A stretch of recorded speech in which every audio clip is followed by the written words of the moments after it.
From the rising of the sun to its going down, the Lord's name is to be praised. Let us open our hearts to his presence and listen for his voice in the stillness of this evening hour. Our evening sacrifice, the desire of ages. Chapter 2, The Chosen People, August 20th. The shepherds feared and trembled when low above the earth rang out the angel chorus that hailed our Saviour's birth.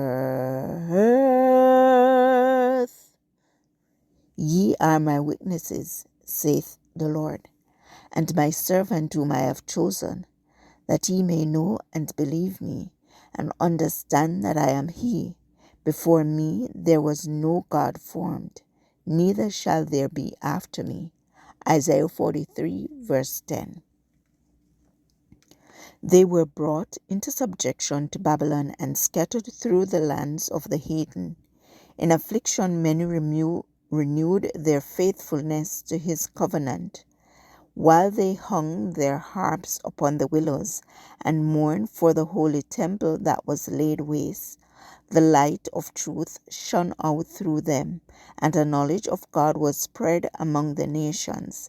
The heathen systems of sacrifice were a perversion of the system that God had appointed, and many a sincere observer of heathen rites learned from the Hebrews the meaning of the service divinely ordained, and in faith grasped the promise of a Redeemer. Many of the exiles suffered persecution. Not a few lost their lives because of their refusal to disregard the Sabbath and to observe the heathen festivals. As idolaters were roused to crush out the truth, the Lord brought his servants face to face with kings and rulers, that they and their people might receive the light. Time after time, the greatest monarchs were led to proclaim the supremacy of the God whom their Hebrew captives worshipped. By the Babylonish captivity, the Israelites were effectually cured of the worship of graven images.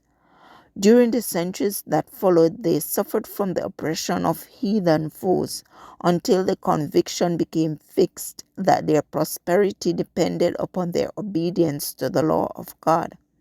But with too many of the people, obedience was not prompted by love. The motive was selfish. They rendered outward service to God as the means of attaining to national greatness. They did not become the light of the world, but shut themselves away from the world in order to escape temptation to idolatry. In the instruction given through Moses, God had placed restrictions upon their association with idolaters, but this teaching had been misinterpreted. It was intended to prevent them from conforming to the practices of the heathen, but it was used to build up a wall of separation between Israel and all other nations. The Jews looked upon Jerusalem as their heaven, and they were actually jealous lest the Lord should show mercy to the Gentiles. After the return from Babylon, much attention was given to religious instruction. All over the country, synagogues were erected, where the law was expounded by the priests and scribes, and schools were established which, together with the arts and sciences, professed to teach the principles of righteousness. But these agencies became corrupted. During the captivity, many of the people had received heathen ideas and customs, and these were brought into their religious service. In many things, they conformed to the practices of idolaters. This passage was taken from The Desire of Ages, pages 28 and 29. Pacific Press Publishing Association, copyright 2005, or Evening Sacrifice, August 20th.